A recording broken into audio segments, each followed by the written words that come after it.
Hey guys, tonight we're stepping into the warm, jasmine-scented hush of 1970s Beverly Hills, when the Pacific lights slanted gold through the palm fronds and a kid's bare feet found cool tile on a Tuesday afternoon.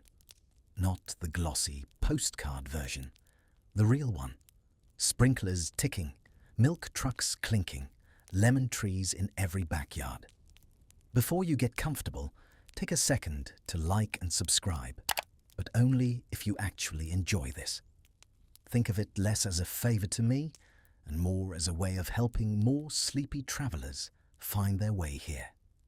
To this quiet corner of the internet where we tell long, slow stories meant to walk you into rest. Leave a comment telling me where you're listening from and what time it is. I genuinely love reading those in the morning, picturing all of you drifting off in different time zones, all over the world. Now, dim those lights, switch on a fan, pull your blanket up, get comfortable, set the phone face down because tonight you don't need it. You have a whole pink stucco city waiting for you and a Stingray bike with your name on it. This story will run for a couple of hours and the voice will quietly soften as we go. So you don't have to remember a single street name. Just let it wash over you like warm pool water. Now, let's begin our slow walk into 1970s Beverly Hills. Let's pause for a second. Have you ever wondered what it really felt like to ride a banana seat Schwinn down Bedford Drive at dusk? The spokes ticking softly, the air heavy with night-blooming jasmine, and the warm exhaust of a passing Cadillac. Have you ever pictured chasing the chimes of the Helms Bakery truck through the wide, ivy-edged avenues of the flats, your bare feet slapping the warm sidewalk, your nickel clutched tight enough to leave a mark? Can you imagine ordering a chocolate phosphate at Will Wright's ice cream parlor on Beverly Drive, sliding onto a tiny wire chair beside a marble table and getting that perfect little macaroon perched beside your scoop? Did you know that Beverly Hills High School had a working oil derrick right there on campus, pumping quietly through algebra class, and that the students nicknamed him Norman? Have you ever pictured Lucille Ball in slacks and a cardigan, walking her little dog past your front yard on Roxbury, or Walter Matthau easing a tan Mercedes out of his driveway, waving at you like you were anyone? Can you imagine the polished wooden floor of Flipper's Roller Boogie Palace in 1979? The disco ball turning slow circles over a sea of feathered hair? Did you know everyone in town just called the Beverly Hills Hotel the Pink Palace, the way you'd call a beloved aunt by her nickname? Can you smell the buttered popcorn at the Beverly Cinema in 1977? Your fingers slick, your eyes wide, watching a Star Destroyer rumble across the screen for the very first time. Did you ever wonder what Rodeo Drive smelled like before the glass-fronted mega brands, back when Giorgio still had a pool table inside and the air smelled like leather and gardenias? What if, just for a little while tonight, you could slip backward into that golden light afternoon? Congratulations, you've just woken up in 1974. It is a Tuesday morning in late September. The Santa Ana winds have softened, and Richard Nixon resigned just a few weeks ago, though you are 9 years old and only half understand why the grown-ups keep saying his name. The radio in the kitchen is tuned to KHJ, and Steely Dan is telling somebody named Ricky not to lose that number.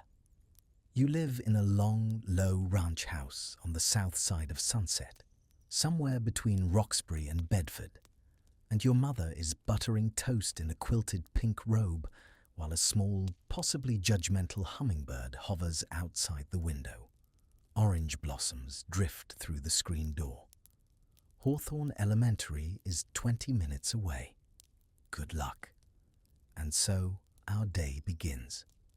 So let's start where any 9-year-old in 1974 would start, which is in bed, with the sheets kicked sideways and a stuffed animal of dubious species wedged under one arm.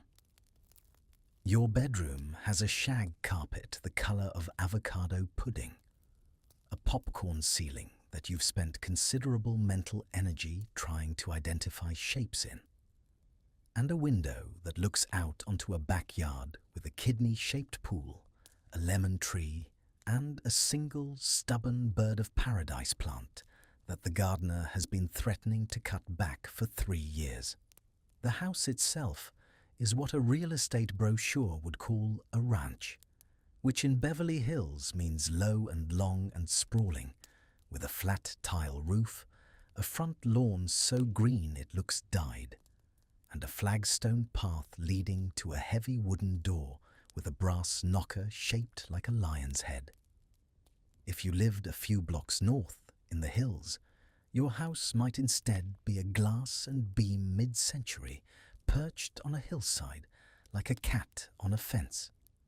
If you lived in the flats, you might be in a Spanish revival with a red tile roof and an arched doorway, or a tidy Tudor with leaded glass windows, pretending it had drifted in from the Cotswolds and gotten lost. Beverly Hills in the 1970s was a quiet, slightly schizophrenic mix of styles, all of them somehow agreeing on one thing, which was that the lawn must be perfect and the gardener must come on Tuesdays. You should know, before we go any further, that there are 2 Beverly Hillses, and the people who live in them know this without ever quite saying it out loud.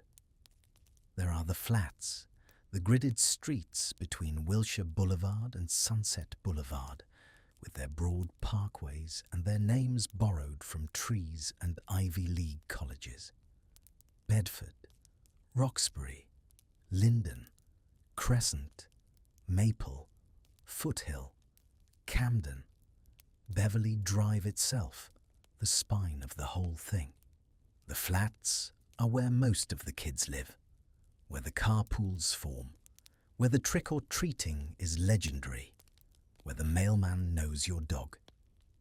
And then there are the hills, climbing up into Coldwater Canyon and Benedict Canyon and Beverly Glen, with their hairpin turns and their hidden driveways, and above all of it, Trousdale Estates, the gleaming hilltop development that Paul Trousdale started carving out of the old Doheny ranch land in 1955. A neighborhood designed specifically for people who wanted a single-story modernist house on a flat pad with a swimming pool and a view, and who could pay cash for the privilege. Elvis lived in Trousdale for a while. So did Richard Nixon before the resignation. So did Tony Curtis and Groucho Marx, and a parade of names that an adult would react to and a kid would simply nod at. Because of course they did. Where else would they live? But you, this morning, are in the flats, and the flats are stirring. You can smell coffee, Maxwell House probably, percolating in a glass-domed pot on the avocado-green stove. You can smell toast and a faint thread of perfume, something floral and chemical that you will later in life identify as Charlie or white shoulders. You can hear the soft electrical buzz of your father's Norelco shaver from the master bathroom, that strange whirring sound that always reminds you of a very tiny lawnmower. And under all of it, the radio. Always the radio. KHJ, Boss Radio, with Robert W. Morgan's voice cheerful and slightly too loud, telling Los Angeles what the temperature is going to be, which is, as always, perfect. You stumble out into the hallway in pajamas printed with little race cars. Your hair in the kind of state that suggests you wrestled a small bear in your sleep. The hallway opens into a sunken living room, because in 1974, every self-respecting Beverly Hills living room is sunken with a single carpeted step down into a conversation pit lined with low modular sofas in burnt orange and cream. There is a smoked glass coffee table. There is a brass starburst clock on the wall that has been telling time since 1963. There is a macrame wall hanging that your mother made at a class she took at the Y, and a pair of lucite candlesticks that look like they were stolen from a spaceship. Nobody actually sits in the conversation pit. It is for adult parties, where men in turtlenecks and women in kaftans sit and drink something called a Harvey Wallbanger and laugh at jokes that you will not understand for another 15 years. You shuffle past it into the kitchen. The kitchen is its own ecosystem. The refrigerator is avocado-green, which in 1974 is considered not just acceptable, but actively fashionable, the way harvest gold and rust will be fashionable in a year or two, until everyone wakes up around 1983 and realizes that maybe kitchen appliances should not be the color of a salad. There is an electric coil stove. There is a Tupperware cabinet so densely packed that opening it is a small act of faith. There is a cookie jar shaped like Mrs. Butterworth, and there is a wall-mounted rotary phone in harvest gold with a coiled cord that has been stretched by years of teenage sisters into something that resembles an overcooked piece of spaghetti. The cord can reach, if you are patient, all the way to the powder room, which is how every important conversation in this house has been conducted since 1968. Your mother is at the counter in her quilted robe, buttering toast with the focused calm of a woman who has not yet had her second cup of coffee, but has made peace with this fact. She is, depending on the family, an attorney's wife, a producer's wife, a pediatrician's wife, or, increasingly in 1974, an attorney herself, or a producer herself, or quietly thinking about going back to law school now that the youngest is in school all day. Ms. Magazine has been on the coffee table since it launched in 1972. And the Equal Rights Amendment is something that gets discussed at dinner parties in the same tone of voice people use to discuss the gas crisis. The women's movement is reshaping Beverly Hills the same way it is reshaping everywhere else, just with better tennis whites. The Sunday Los Angeles Times is folded on the breakfast table, even though it's Tuesday, because nobody has gotten around to recycling it. The front section has a photo of Gerald Ford looking confused but pleasant. The calendar section has an ad for a movie called The Conversation.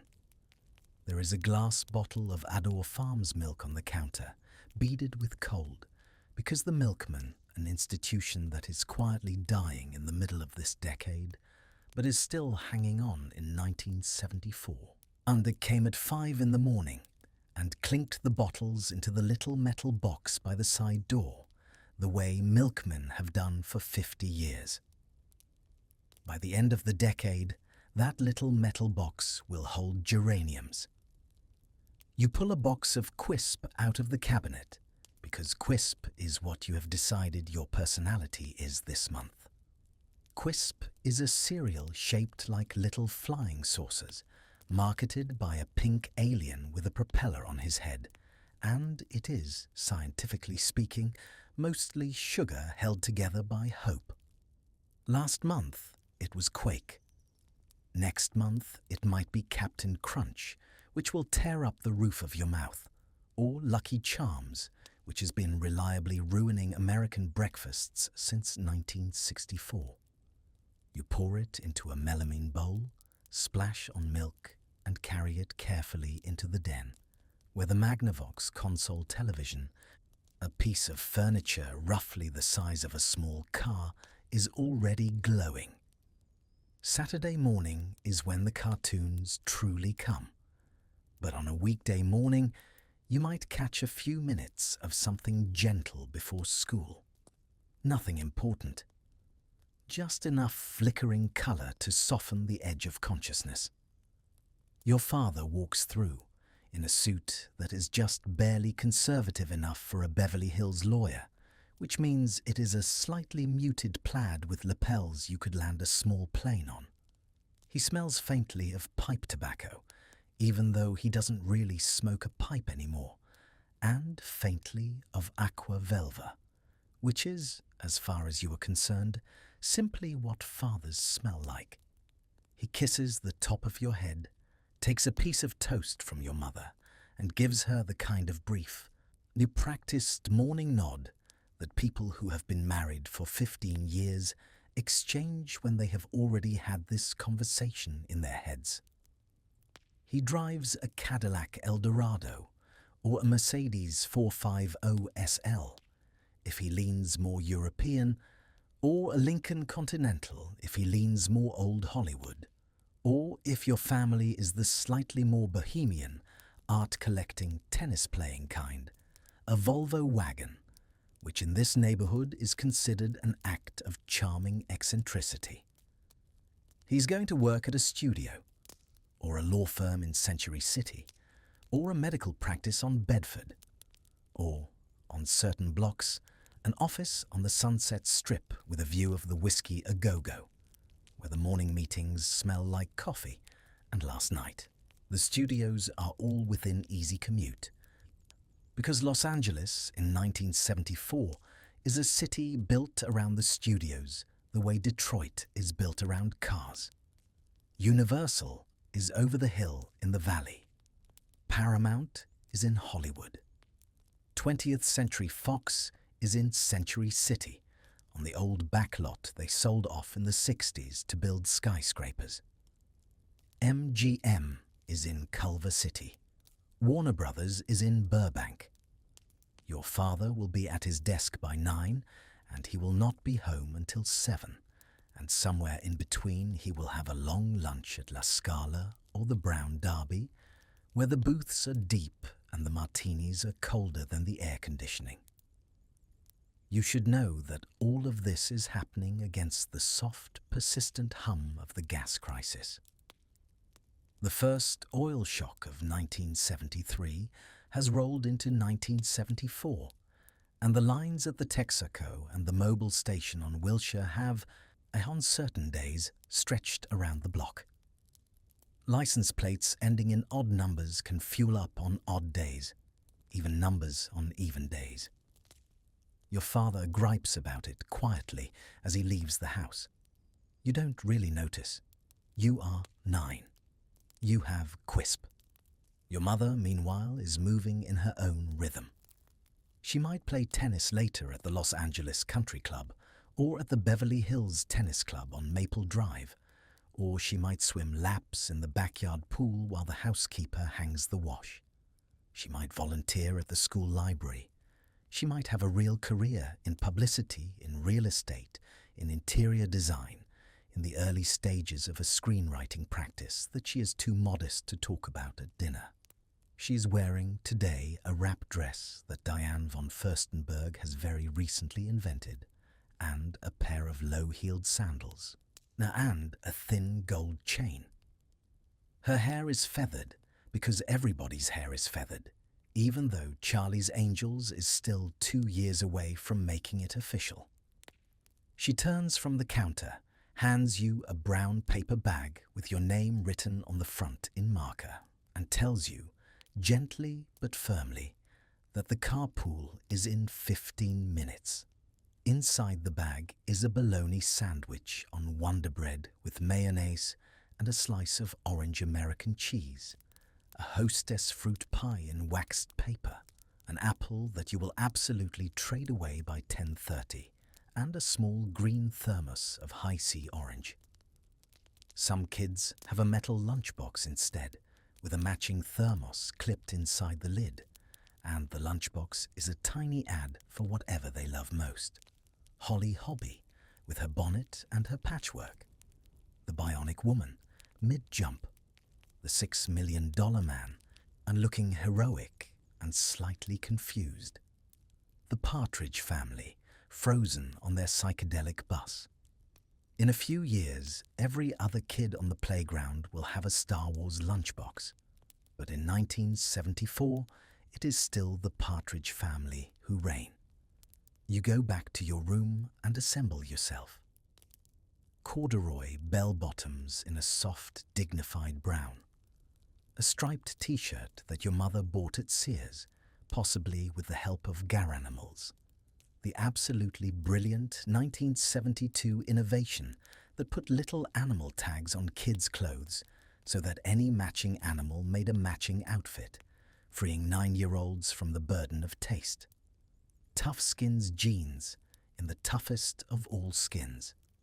A pair of Adidas Stan Smiths, white leather with green heel tabs, or a pair of Vans, with the new canvas slip-ons that the surfers down in the South Bay have just made famous. Later in the decade, you will graduate to OP shorts and a members-only jacket. But you don't know that yet. For now, you are a small corduroy person with sticky fingers and a backpack. You hear a horn outside. 2 short, friendly honks. The carpool is here. You run to the door, kiss your mother somewhere in the vicinity of her cheek, and burst out into the morning. The light is that particular Los Angeles gold, soft and clean, and the air smells like jasmine and chlorinated pool water, and the faint, distant tang of cut grass from somebody's gardener 2 houses down. The country squire station wagon is at the curb, wood-panelled along the sides, the way a fake log cabin looks more like a log cabin than a real one. The mom driving is somebody else's mom, in a velour tracksuit, with a cigarette burning gently in the ashtray, because in 1974, nobody has yet had the conversation about smoking around children. There are no seatbelts because there are no seatbelt laws, and the back of the wagon, the way back as you call it, is full of kids piled like puppies. A M radio is playing Tony Orlando and Dawn, and somebody in the back is harmonizing badly, and the wagon eases away from the curb and out into the wide palm-lined streets, and the day is officially underway. The hummingbird returns to the kitchen window. Your mother stands in the doorway with her coffee, watching the wagon go. The radio in the kitchen quietly switches songs. Somewhere down the block, a sprinkler starts. Beverly Hills in 1974 is wide awake. The wagon turns left on Bedford and right on Elevado, and within 5 minutes, it is pulling up in front of one of the 4 small kingdoms that hold the daytime attention of every child in the city of Beverly Hills. Depending on which side of which street your family lives on, that kingdom is either Hawthorne on Rexford Drive with its Spanish colonial walls and its red tile roof and its quietly grand date stone reading 1929, or El Rodeo on Whittier Drive, built in 1927, with the iconic clock tower and the gymnasium that, several decades from now, a television show called Beverly Hills 90210 will pretend is a high school, even though it is, in fact, where 8-year-olds learn to do somersaults, or Horace Mann on Charleville Boulevard down in the Southern Flats, at the school that quietly produces some of the most overachieving 5th graders in the western United States, or Beverly Vista on Elm Drive, slightly newer in feel,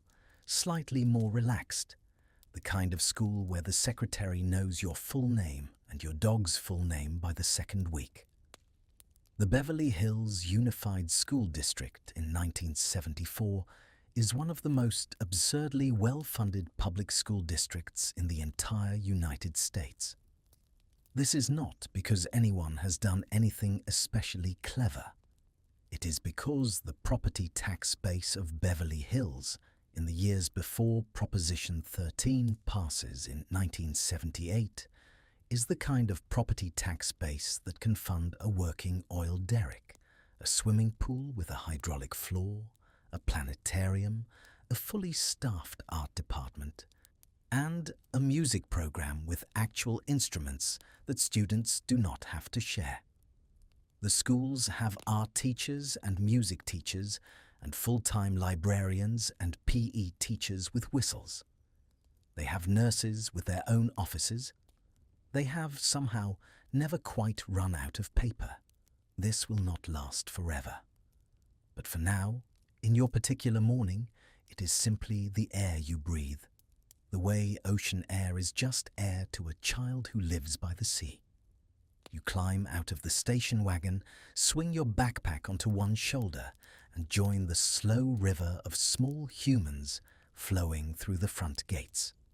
The crossing guard is a retired postman, named, depending on the school, either Mr. Henderson or Mr. Lopez, in a white belt and a white cap, with a stop sign held lazily in one hand. He greets every child by name, and he means it.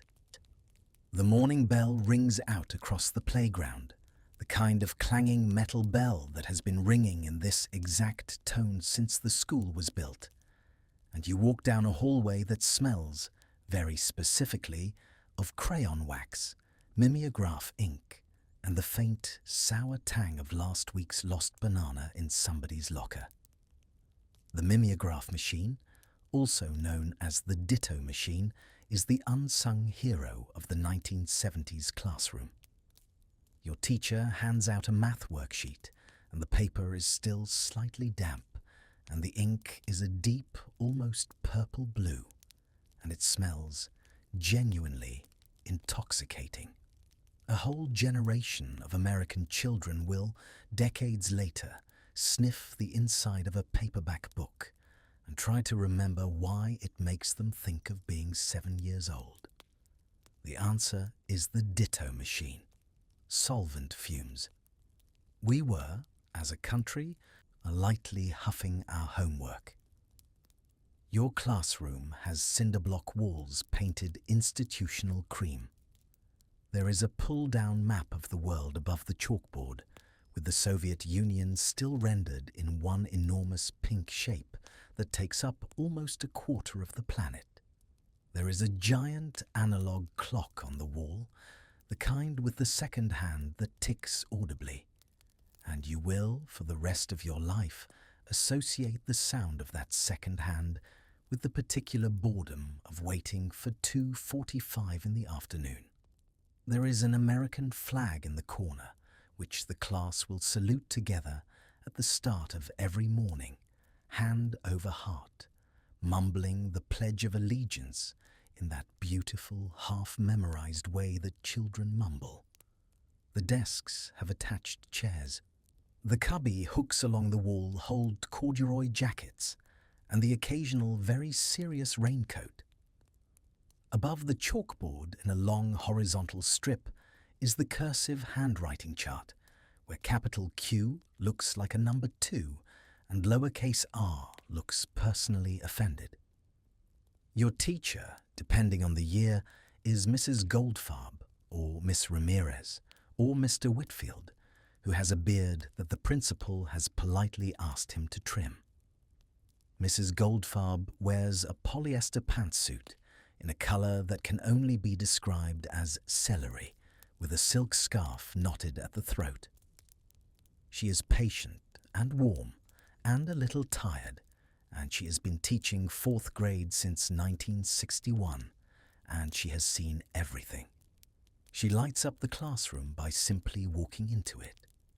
The principal's office is down the hall, behind a frosted glass door, and contains an IBM Selectric typewriter that produces a sound that, to a small child summoned for a minor infraction, is roughly as terrifying as a guillotine.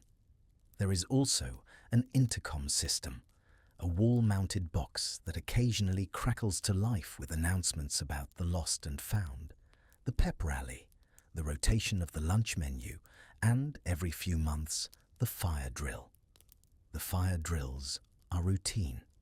The earthquake drills, however, are something different.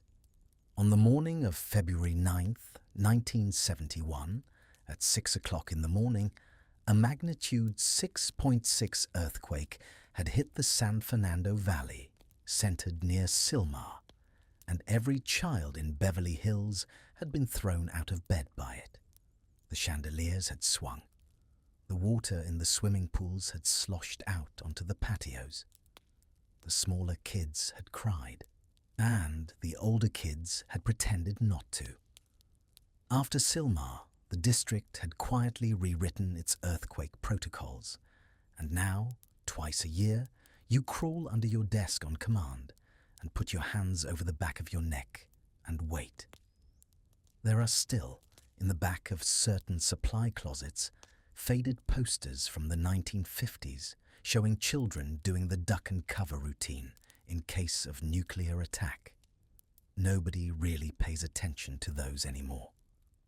The Cold War in 1974 has gone vague and atmospheric, like a smell you've stopped noticing.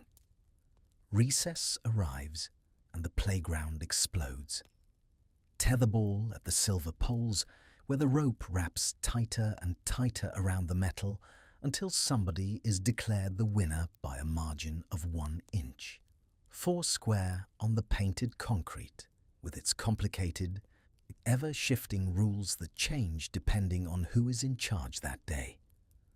Kickball on the dirt field, where the red rubber ball makes that particular hollow boom when somebody really connects with it. Jacks on the asphalt, the little metal stars scattered like a constellation. Jump rope, with the long, complicated rhymes about Cinderella dressed in yellow. Hopscotch chalked on the concrete in pink and blue. The bell rings, and you pour back inside, sweaty and faintly sunburned, even though it is October. Lunch is either the brown bag your mother packed, the Wonder Bread bologna from earlier, or if your family has decided that day to give you a quarter and let you buy hot lunch, you join the cafeteria line. Friday is fish sticks, golden and rectangular and slightly mysterious.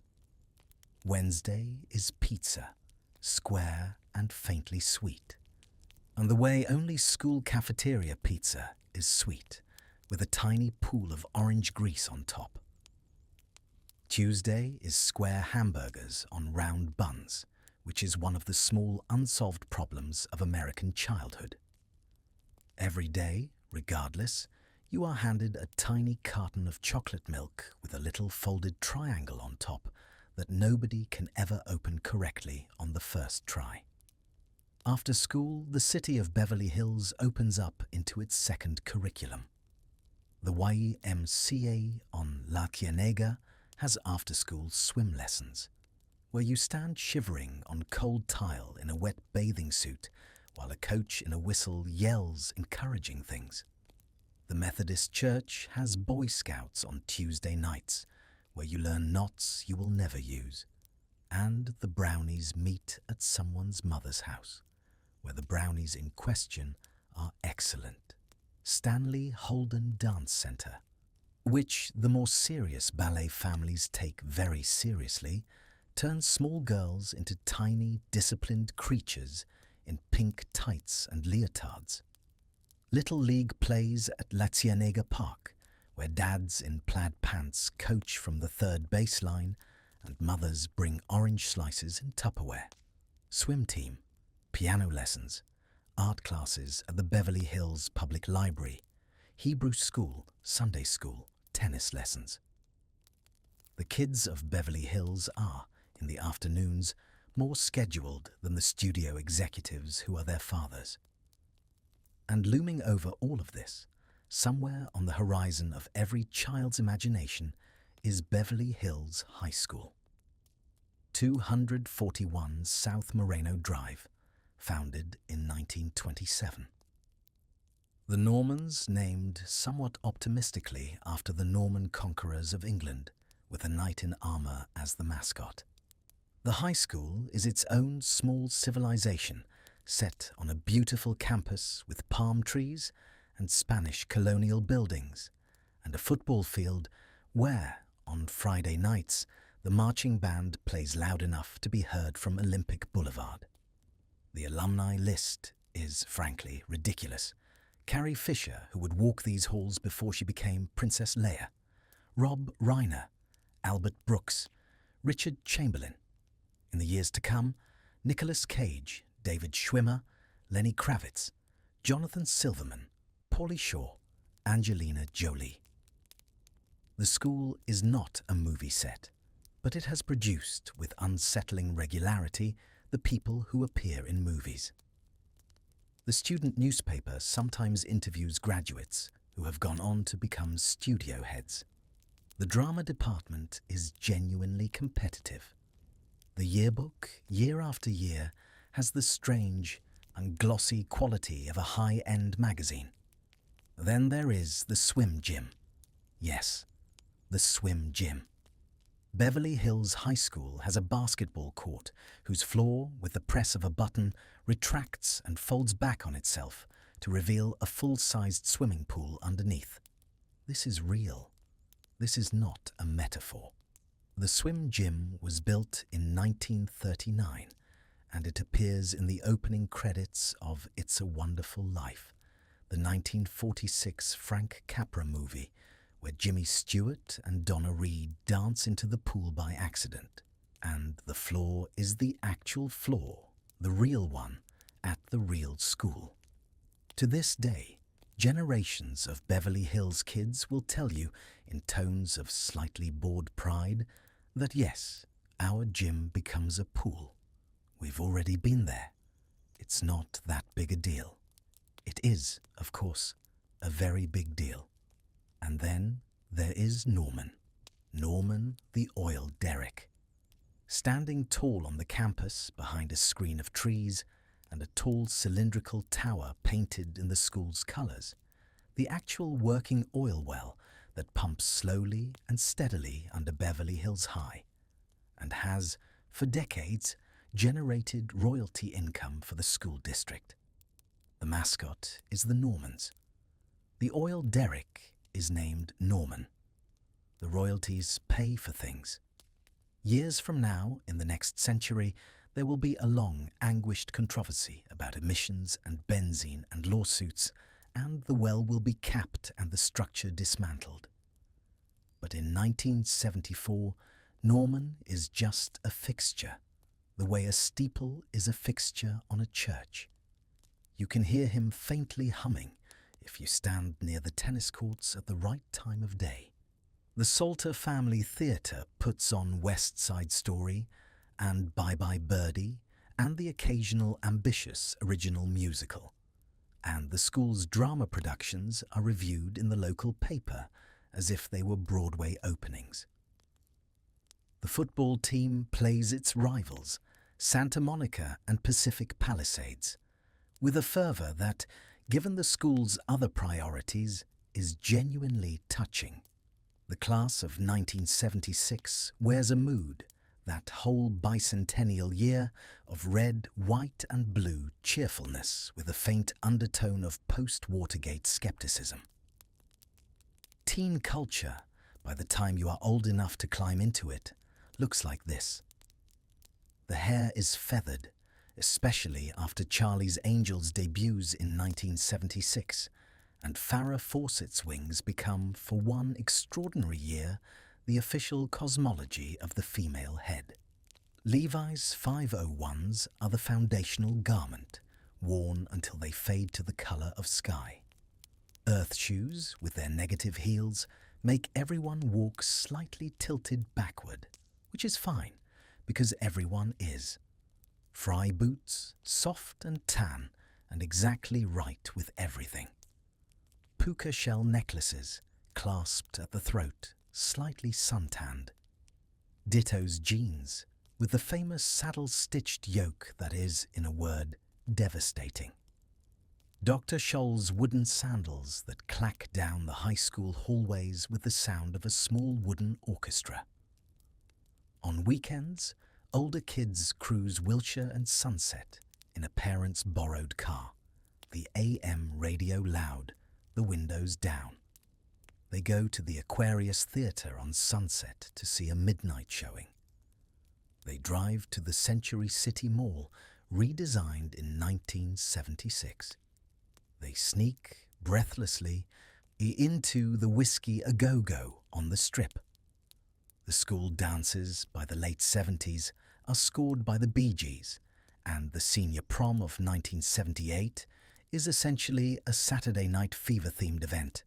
Polyester everywhere, mirror balls, white suits, the works. There is, quietly, a smoking lounge tucked behind the gym at certain campuses that will be shut down sheepishly by the end of the decade. There is, drifting down from Laurel Canyon over the hill, the soft, persistent fragrance of 1970s pot culture, which the parents pretend not to smell. But all of that is later. All of that is high school. You, today, are 9.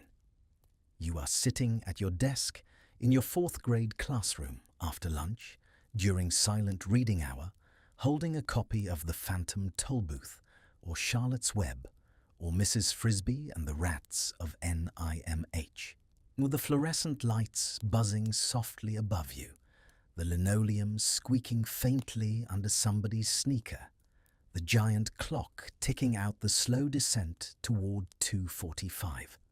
The classroom smells of paper and warm bodies and a faint trace of that morning's mimeograph ink. Outside the window, the palm trees are perfectly still. A leaf blower starts up somewhere, then stops. The school, the city, the whole long gold afternoon stretches around you like a held breath. And then the bell rings, and the whole thing breaks open.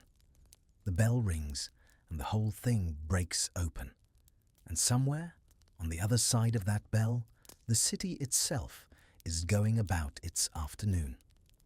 So let us, for a little while, leave the schoolyard and walk together, slowly through the streets of Beverly Hills, as they stand in this particular year. In this particular light, before so many of them are scrubbed and polished and turned into the version of themselves they will eventually become. Begin at the corner of Wilshire and Rodeo.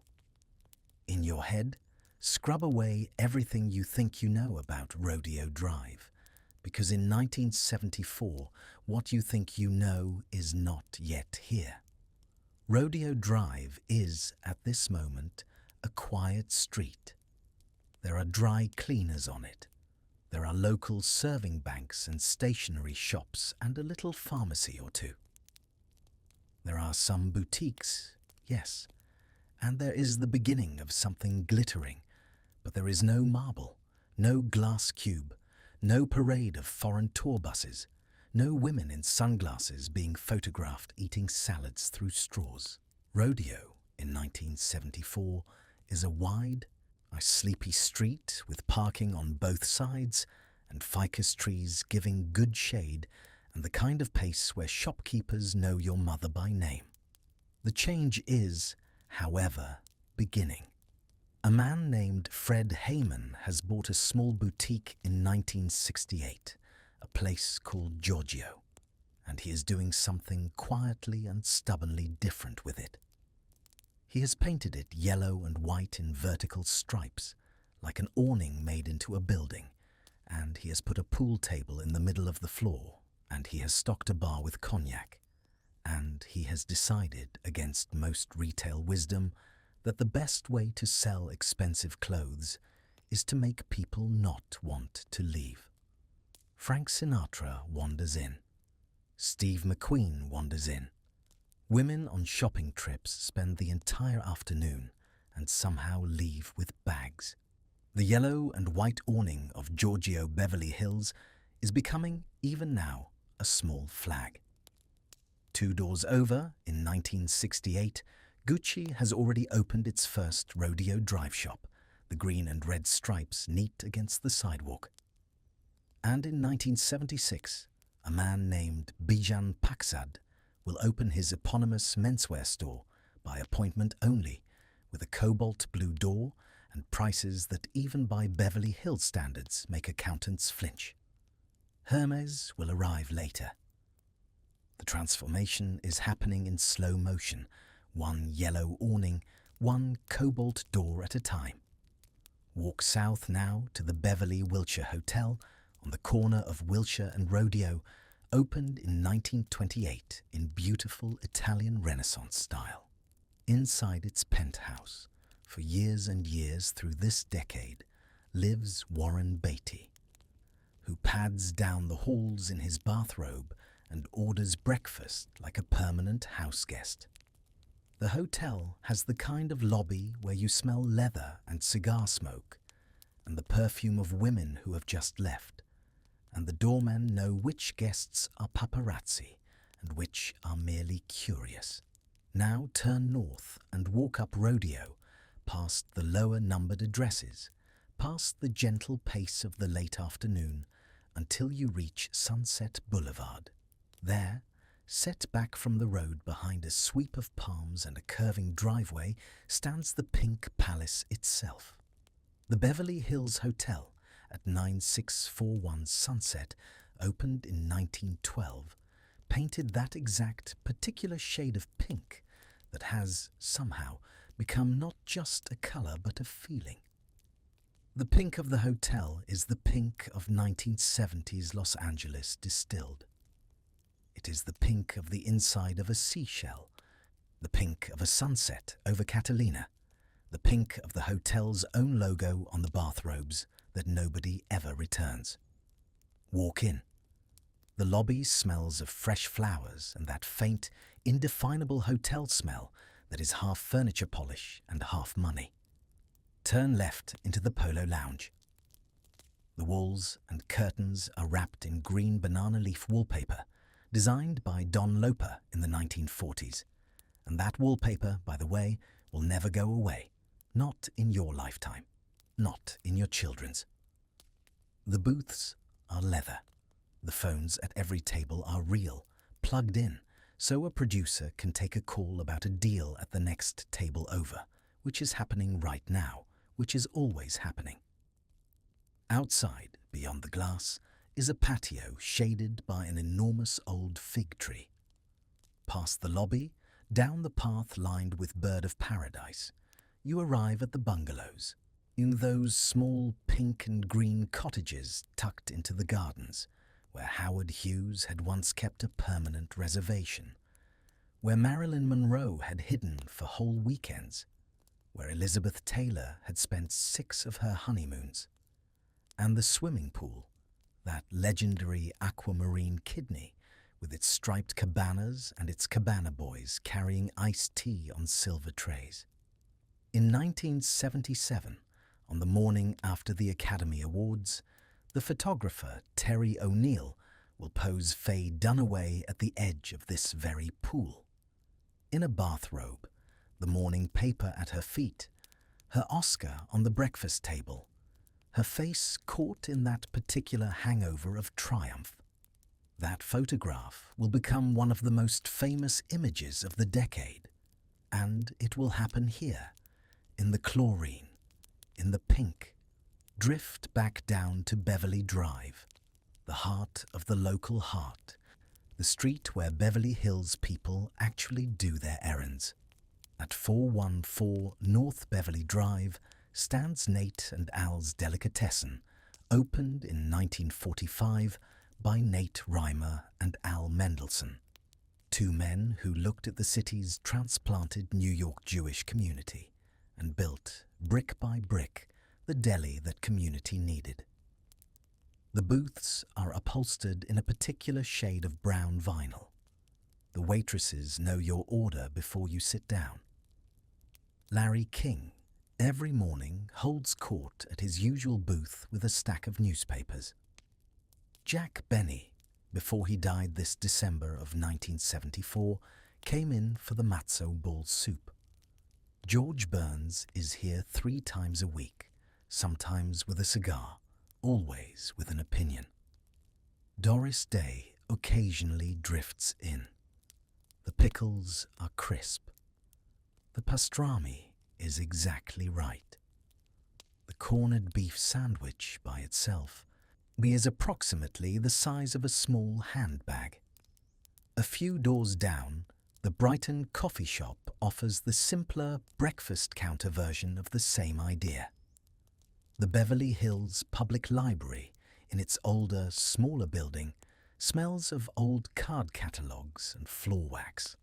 And tucked into one of these blocks is Will Wright's ice cream parlor, with its wire chairs and tiny round marble tables, and the strange and wonderful tradition of serving every scoop of ice cream with a single, perfect macaroon balanced on the saucer beside it. The chocolate phosphate, fizzy and thick at once, has converted entire generations to the proposition that sugar, properly applied, is a form of medicine. Pixie Town, on Beverly Drive, is the children's clothing store where every grandmother in town outfits her grandchildren for Easter and the high holy days. With its smocked dresses and its little Mary Jane shoes and its window displays so charming that small children press their noses to the glass and refuse to move. And then, for the children themselves, there is the holy site, the actual church, 449. North Beverly Drive, Uncle Bernie's Toy Menagerie. Uncle Bernie's is not a toy store. Uncle Bernie's is a wonderland. There are mechanical animals that move when you push a button. There are dollhouses with working lights. There are entire walls of Mego action figures, of Hot Wheels track sets that loop and corkscrew, of Barbie dream houses, of model trains chuffing along an elevated track near the ceiling. Michael Jackson, in the years of his strange and lonely fame, will reportedly come here and shop. Children of regular Beverly Hills households simply come in, or with their parents or with their housekeepers, and stand still in the middle of the floor with their mouths slightly open, recalibrating their entire idea of what childhood is allowed to be. Now broaden the walk. Up on Sunset, just past the Beverly Hills line, in West Hollywood proper, is Schwab's Pharmacy, where the Hollywood myth says Lana Turner was discovered at the soda fountain, a story which is mostly not true, but which the city has, with characteristic generosity, agreed to keep telling anyway. The Brown Derby has its famous Beverly Hills branch on Wilshire near Rodeo, with walls covered in caricatures of stars. Hamburger Hamlet, founded by Marilyn and Harry Lewis in 1950, has multiple locations by now, and serves the kind of cheeseburger and onion soup that becomes, for many Beverly Hills children, with the official taste of going out. The Daisy, on Rodeo Drive, is a private discotheque founded in 1962 by Jack and Sally Hansen, where membership is by invitation, and where, on any given night through the late 60s and early 70s, you might run into Polly Bergen, Steve McQueen, Mia Farrow, or when they were in town, the Beatles. By 1974, the Daisy is past its peak, but still humming, still selective, still the kind of place where the velvet rope is, on principle, more about who is not let in than who is. At Beverly Boulevard and Doheny stands Charson's, with its green leather banquettes and its dim ecclesiastical lighting. Ronald and Nancy Reagan come here so often that the staff has memorized their orders. The chili is so famous that when Elizabeth Taylor was filming Cleopatra in Rome and developed a craving, she had a batch of it air-freighted to her, frozen across the Atlantic. There are restaurants with better food in 1974 Los Angeles, but there is no restaurant with better stories. Trader Vic's downstairs at the Beverly Hilton, which was built in 1955 by Conrad Hilton himself, serves Mai Tais in tiki mugs to women in Pucci dresses, while torches flicker against the bamboo.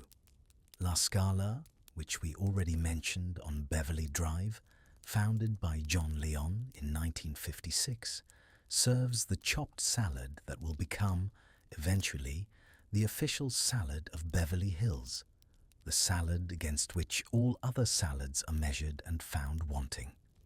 Now think of the department stores. Magnin on Wilshire at Camden, a beautiful old building where the saleswomen wear name tags and call you Mrs., even if you are 11, the moment you cross the threshold. Saks Fifth Avenue, still right there on Wilshire, with its glass cosmetic counters lit like aquariums. Robinson's at Wilshire and Roxbury, where Beverly Hills families register for wedding gifts and bring their daughters for first formal dresses. There is no Beverly Center yet. That mall on the eastern edge will not open until 1982. There is no West Side Pavilion either. That arrives in 1985. For now, the universe of shopping is Wilshire, Beverly, Rodeo, and the long axis of Westwood Boulevard. Westwood Village, just to the west of Beverly Hills, is, in 1974, one of the most charming small districts in all of Southern California. The Bruin Theater, on the south side of the intersection, with its sweeping curved marquee. The Village Theater across the street, with its tall tower. Both still host movie premieres, Klieg lights swinging into the sky, limousines purring up to the curb, fans behind velvet ropes. Beverly Hills children get driven to Westwood for movies, for ice cream at Swenson's, for dinner at the Old World, for browsing in the bookstores that line Broxton and Weyburn. There is Tower Records on Sunset, opened in 1971, where teenagers will spend entire afternoons flipping through the bins, and which will become, for the rest of the decade, a kind of secular temple. Walk now in your mind through the smaller, quieter pleasures of the city itself. Will Rogers Memorial Park, the small triangle of green directly across Sunset from the Beverly Hills Hotel, and with its lily pond and its wrought iron benches where nannies push strollers in the late morning. The Beverly Hills Tennis Club, founded in 1929, tucked away on a side street, where the thock-thock of tennis balls is the only sound for hours at a stretch. The bridle path that still runs along part of Sunset, a soft dirt strip where, until not long ago, riders on horseback would actually trot from the Riviera Country Club out toward the canyons, and where, even now, the dirt is preserved as a kind of living memory of when this was all ranch land. The fountain in the median of Santa Monica Boulevard, sending up its tall white plume of water as cars stream past on either side. The pink awnings of the shops on Camden. The manicured ficus trees along Beverly Drive, trimmed by men on hydraulic lifts every few weeks into shapes so consistent that they look almost printed. The gentle, foreign whir of leaf blowers, that strange new invention that, in this decade, is just beginning to replace the rake, and which the older residents quietly and stubbornly resent.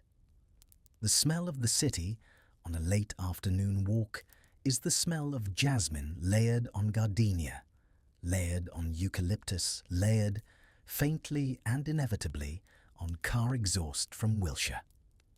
There is the sweetness of orange blossom drifting from someone's backyard, the chlorine smell of a pool just behind a hedge, the cool smell of money, which, in Beverly Hills, has its own actual smell, somewhere between fresh laundry and new leather and very expensive perfume.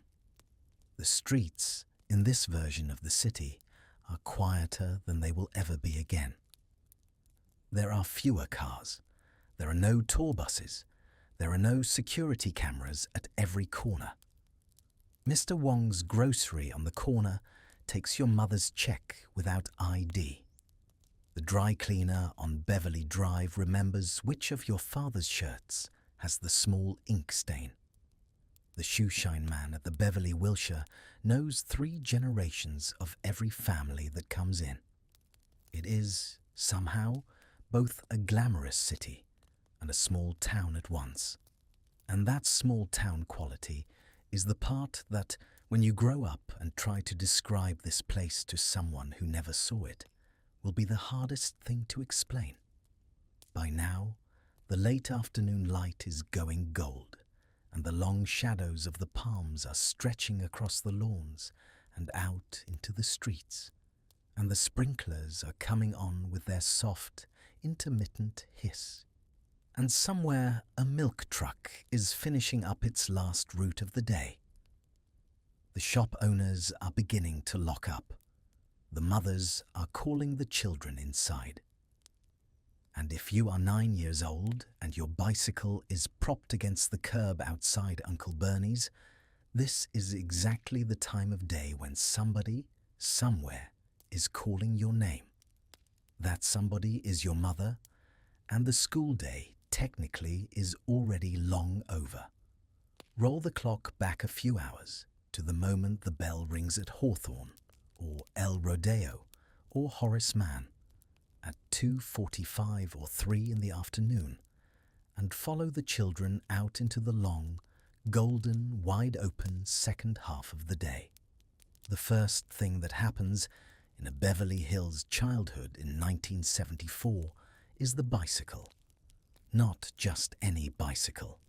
A Schwinn Stingray, now with a long banana seat in shimmering metal flake vinyl, ape hanger handlebars rising up like the antlers of a particularly stylish deer, and a sissy bar at the back that serves no real purpose except to make a 9-year-old feel like a tiny chrome cowboy. Later in the decade, the BMX revolution will arrive, and these same children will graduate to mongoose and redline frames and start jumping curbs and pretending they are about to qualify for something. But for now, in the middle of the 70s, it is still very much the Stingray era, and the streets of the flats are alive every afternoon with the sound of small wheels rolling fast over warm pavement. You ride home, but not directly. There are stops to make. The Savon at Wilshire and Bedford has, behind a glass counter near the register, an entire small civilization of candy. A fun dip, with its little sugar stick that you lick and dunk and lick and dunk until your tongue is the color of a highlighter. Pop Rocks, brand new in 1975, the candy that crackles inside your mouth and which every elementary school will, within months, declare lethal when combined with Coca-Cola. A rumor that is completely untrue and which every child believes anyway. Bubble Yum, also new in 1975, soft enough to chew without breaking your jaw, which is, frankly, an upgrade. Charleston Chews, which the older kids put in the freezer first and then shatter with a hammer. Bottle caps. Pixie Sticks, which are essentially tubes of pure flavored sugar and which adults sell to children with a straight face. Wax lips, which you wear for 30 seconds and then chew somehow without questioning why. Marathon bars, 8 inches of braided caramel and chocolate, marketed with a measuring guide on the wrapper, because the 70s were a deeply literal decade. And a glass bottle of Coca-Cola from the vending machine for 25 cents, the bottle so cold it numbs your palm. The cap pried off with the built-in opener that drops it, with a clatter, into a small dark bin you will never look inside. Or you skip Savon entirely and ride to the 7-Eleven, and you stand in front of the Slurpee machine, watching the slow churn of red and brown ice. And you choose, after long deliberation, the cherry, and you drink it through a flat plastic spoon straw that is half straw and half tiny shovel, and is, quietly, one of the great industrial design achievements of the 20th century.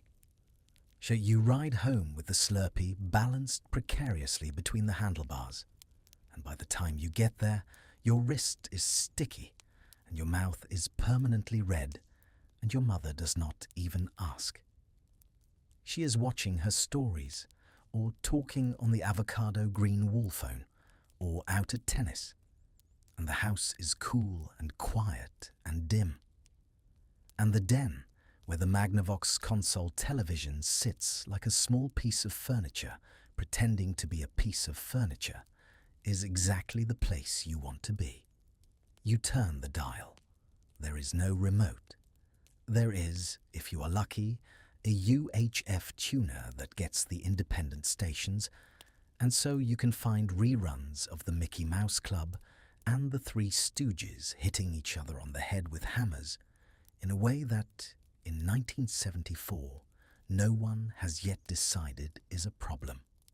There is Gilligan's Island, an eternal rerun, that small group of castaways who, despite the engineering genius of the professor, who can build a coconut radio but not a boat, will never, ever leave that island. There is Speed Racer, dubbed in a way that makes everyone sound urgent about everything. And then, at 4 o'clock, the children's hour proper begins. Sesame Street, which arrived on PBS in 1969 and is by now a cultural institution, with its brownstone steps and its grouchy trash can and its very tall yellow bird. Mr. Rogers' Neighborhood, where a man you have never met changes his sweater and his shoes and quietly tells you in a voice that has no edges that you are loved. The Electric Company, with its rock and roll grammar lessons. Zoom, with its kid hosts in striped rugby shirts. Now, and the address that every American child of the 70s could recite in their sleep, Box 350, Boston, Mass. 02134. Send it to Zoom. But the television is not where the afternoon really lives. The afternoon lives, if you are a Beverly Hills child, in the backyard pool. Almost every house in the flats has one. They are kidney-shaped mostly, in pale blue plaster, with a diving board that flexes a little when you walk to its end, and a slide curving down from the deep end, the slide hot enough on a summer afternoon to leave a faint pink stripe on the back of your thighs. There is a raft, usually an inflatable thing with armrests and a built-in headrest, on which your mother lies with a paperback by Jacqueline Suzanne or Erica Jong, and a tall glass of iced tea, and on which you, when she is not looking, mount an immediate and chaotic naval assault. You play Marco Polo with the neighbor kids, eyes screwed shut, calling out into a chlorinated void, the answers coming back from increasingly unfair angles, until somebody, inevitably, swallows half a gulp of pool water, and the game ends in coughing. The pool boy, a man with a deep tan and cut-off jeans and a long-handled net, comes once a week and skims leaves from the surface with a meditative slowness that the children watch with the same serious attention they give to important religious rituals. And here, in the afternoon, the quiet, invisible architecture of Beverly Hills domestic life shows itself for what it is. The gardener, almost always Japanese-American or Mexican-American, comes once a week with a Toro mower and one of those new, the controversial leaf blowers and a truck full of clippings, and he works for hours in the heat, and he is unfailingly kind to the children, and he hands out, sometimes, single sticks of double-mint gum from a pack he keeps in his shirt pocket. The housekeeper, almost always a Latina woman, often from Mexico or El Salvador or Guatemala, takes the bus across the city before dawn, and is, by the time you come home from school, the person who is actually, physically, in your house. She makes the beds, she does the laundry, she irons your father's shirts. She cooks the dinner that, in many households, your mother will then bring out at 6:30 as if she had made it herself. She knows your name, your favorite cereal, the names of your stuffed animals. She is, in many cases, the first adult who notices that your knee is bleeding or your feelings are hurt. And she is paid, in most households, badly, and she goes home, late, on the same bus. Beverly Hills children grow up inside this arrangement without quite seeing it, and many of them, decades later, when they are old enough to think about it honestly, will realize that the warmest, steadiest hands of their childhood belonged to a woman whose last name they never quite learned. While you are paddling in the pool, the rest of the neighborhood is, in its quiet way, performing one of the most concentrated celebrity densities in the history of the modern world. North Roxbury Drive, just a few blocks over, is a particularly silly street. At 1000 North Roxbury, Lucille Ball lives, and has lived since 1955, and will continue to live until she dies in 1989. Right next door, at 1002, Jack Benny lives, until his death this very December of 1974. At 918, North Roxbury lives Jimmy Stewart, who is sometimes seen, in old khakis and a battered hat, gardening in his own front yard like a slightly bewildered retired farmer. At 1019, Roxbury, in the house that used to belong to Ira Gershwin, lives Rosemary Clooney. Carl Reiner is over on Bedford. Walter Matthau drifts around the neighborhood in a tan Mercedes. Lana Turner had once lived at 730 North Bedford, the address where, in 1958, her boyfriend Johnny Stompanato was killed in an upstairs hallway, a story the older kids whisper about at sleepovers, in voices specifically designed to make smaller kids regret asking. Gene Kelly is at 725 North Rodeo, dancing, presumably, in the kitchen. Frank Sinatra had a house on Foothill before decamping for Palm Springs. Diana Ross is moving in. Rod Stewart has a Holmby Hills mansion. Sonny and Cher have homes nearby, both pre- and post-divorce, an arrangement that Beverly Hills handles with characteristic unflappability. The startling thing, if you are 9, is that none of this is startling. Celebrities are simply your neighbors. You see Groucho Marx on the sidewalk in his slippers, and you wave, and he waves back, and you keep going. You ride your Stingray past Jimmy Stewart's lawn while he is watering it, and he says hello in that famously hesitant voice, and you say hi, Mr. Stewart, and you keep pedaling. On Halloween, which we will properly get to later, you trick or treat at Lucille Ball's house, and she answers her own door, and she hands out full-sized candy bars, because she, of all people, understands the assignment. Beverly Hills children grow up genuinely believing that this is what every neighborhood is like, and they are well into their 20s before they realize, with a small jolt, that no, actually, most people did not have a Marx Brother on their walking route to school. But the decade, for all its sun and chlorine and full-sized candy bars, has a shadow over it, and the shadow has a date. August 9th, 1969. The Manson family murders at 10:05 O Cielo Drive, just up over the ridge in Benedict Canyon. Technically just outside Beverly Hills proper, but close enough that everyone in the city felt the air change. Sharon Tate, Jay Sebring, Abigail Folger, Wojtek Frykowski, Stephen Parent. The killings rewrote in a single night the entire psychological geography of West Los Angeles.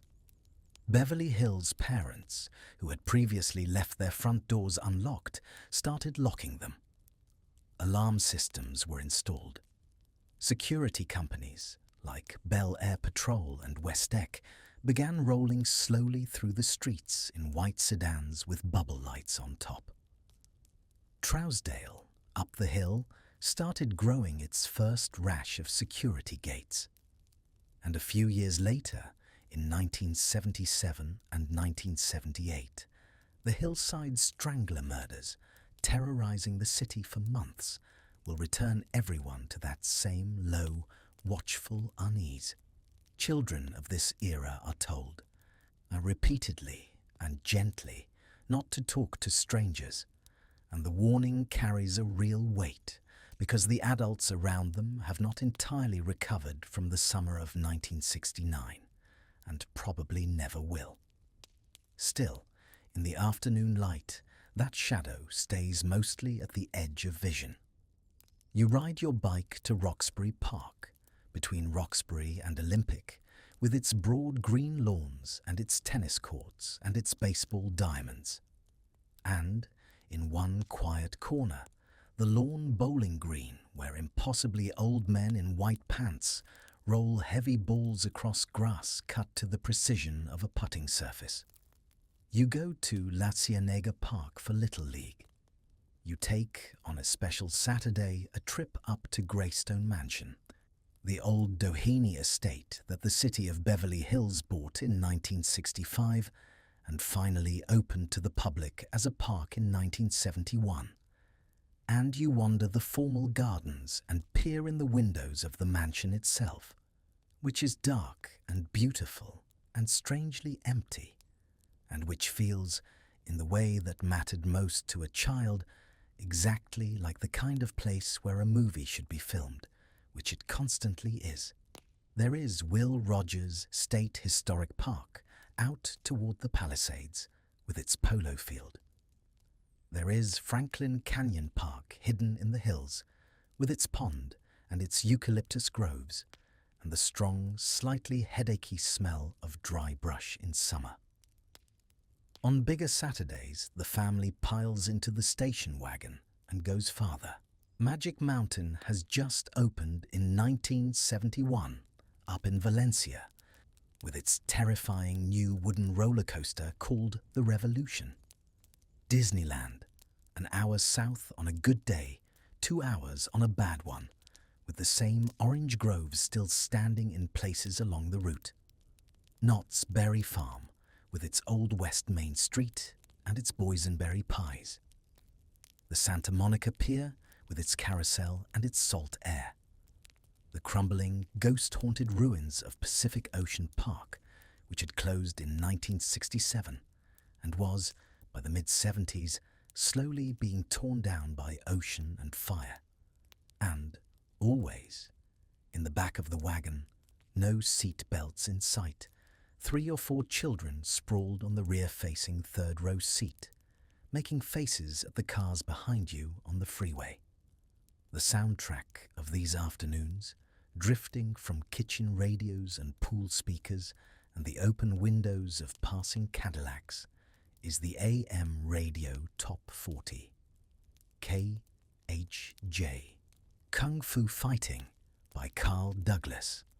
Love Will Keep Us Together by Captain and Tennelly. Ricky, Don't Lose That Number. The Hustle. Boogie on Reggae Woman. Songs you do not particularly choose, but that somehow become the permanent wallpaper of your inner life. By 5 o'clock, the light has begun to soften. The pool is cooling. Your skin smells of chlorine and coppertone, and a faint, sweet residue of melted popsicle along the inside of your wrist. The pavement, which had been hot enough at noon to make you hop, is now merely warm. The cicadas, somewhere, are beginning their long evening hum. And inside the house, the screen door slaps, and the air conditioner clicks on, and your mother calls your name from the kitchen, and you climb out of the pool one last time, and you wrap yourself in a towel that smells of laundry soap and sun. And you pad, dripping, across the saltillo tile of the entry, leaving small, perfect footprints all the way to the kitchen, where dinner, somehow, is already starting to come together. Dinner, in a Beverly Hills household in 1974, is a strange hybrid creature. On weeknights, it is often, frankly, a casserole. On Friday nights, it can suddenly remember itself and become a small, formal occasion in the dining room, with cloth napkins and the good china and a bottle of wine your father opens with great seriousness. And on certain weeknights, especially the kind that involve a Charlie's Angels or a Bionic Woman, or later in the decade, a Mork and Mindy, dinner abandons the table entirely and migrates on aluminum TV trays into the den, where the family sits in a row in front of the Magnavox, like a well-fed audience at a private theatre. The food itself is, by modern standards, deeply funny. There is tuna casserole, a beige rectangle of noodles and cream of mushroom soup, topped with crushed potato chips, served with a kind of pride that the dish does not entirely earn. There is hamburger helper, which Betty Crocker had introduced in 1971 to rescue the harried American mother from the moral burden of cooking from scratch. There is stovetop stuffing, introduced in 1972, which liberated stuffing from its tyrannical association with Thanksgiving and let it become a Tuesday option. There is the Swanson TV dinner, that small foil tray of compartmentalized abundance, with Salisbury steak in one rectangle, mashed potatoes in another, mixed peas and carrots in the third, and, in the smallest compartment, at the tiny brownie that every child unwrapped, with the trembling reverence of a person opening a Fabergé egg. There are Jell-O molds with bits of fruit and, occasionally, baffling additions of shredded carrot, suspended in colored gelatin like prehistoric specimens. There is fondue, especially at parties, where adults gather around a small bubbling pot of melted Swiss cheese and stab cubes of bread on long forks while laughing at jokes you do not understand. There is Spanish rice. There is pork chops with applesauce. There is green bean casserole with the fried onions on top. There is, on fancy nights, chicken Kiev, a dish whose entire reason for existing seems to be the moment when you cut into it, and a small, alarming jet of garlic butter shoots across the table. In a Beverly Hills household, of course, the cuisine often gets quietly upgraded. There is takeaway from La Scala on Beverly Drive, founded in 1956 by John Leon, where the chopped salad is already becoming legendary, and where, if you go in person, you will likely sit 2 booths from someone you have seen on the cover of TV Guide. There is corned beef from Nate and Al's, pastrami from Junior's Deli on Westwood Boulevard, sandwiches from Greenblatt's on Sunset. But no matter how rich the household, the children mostly eat the same things American children eat everywhere else: fish sticks, fried bologna, spaghetti O's straight from the can, macaroni and cheese from the blue Kraft box, which arrives on the plate the color of a traffic cone and is somehow the greatest food ever invented. And then, with the dishes still half cleared, the family converges in the den, the lamps come on, the Magnavox clicks to life with that particular warm hum that televisions used to make, and prime time begins. The lineup, across a week, is the soft architecture of every American childhood in this decade. On Mondays, ABC owns you. Happy Days, which started in 1974 and will run until 1984, with the fonts in his leather jacket leaning against the jukebox at Arnold's, is, for a stretch, the most influential half-hour of television in the country. Right after it, Laverne and Shirley, which spun off in 1976 and ran until 1983, with the Bottle Capping Factory and the Pinky Swear, and the Schlemiel, Schlemazel, Hassenpfeffer Incorporated chant that every kid in America somehow learned without ever being taught. On Tuesdays, the Three's Company, which started in 1977 and ran until 1984, made an entire generation of children quietly aware that there was something specifically funny about Mr. Furley's leisure suit, even if they could not have told you exactly what. Welcome Back, Kotter, with John Travolta as Vinnie Barbarino, ran from 1975 to 1979 and was, for a brief moment, the show every boy in junior high tried to imitate, with mixed results. On Wednesdays, Charlie's Angels, debuting in 1976, made Farrah Fawcett's hair the most powerful object in American visual culture. And 8 is Enough, with the Bradford Family, made 8 children seem like a perfectly reasonable household choice. Thursdays, by 1978, belonged to Mork and Mindy, and a young Robin Williams in suspenders. Fridays were a buffet of Brady Bunch reruns, The $6 Million Man, with his slow-motion bionic running and the iconic sound effect that every child immediately learned to imitate, and The Bionic Woman, with Lindsay Wagner. On Saturday nights, the Love Boat sailed from 1977 to 1986, and Fantasy Island, with Mr. Rourke in his white suit and the small, urgent figure of Tattoo announcing the plane, began the same year and ran the same long span. And on Sundays, The Wonderful World of Disney still came on, in colour, as it had since 1961, and 60 Minutes ticked its tiny stopwatch, and All in the Family, which had started in 1971 and would run until 1979. He sat Archie Bunker in his armchair and made Americans argue with their televisions in a way that televisions had not previously invited. And then there were the events. The mini-series Roots in January of 1977 drew an audience so vast that the country effectively stopped for a week.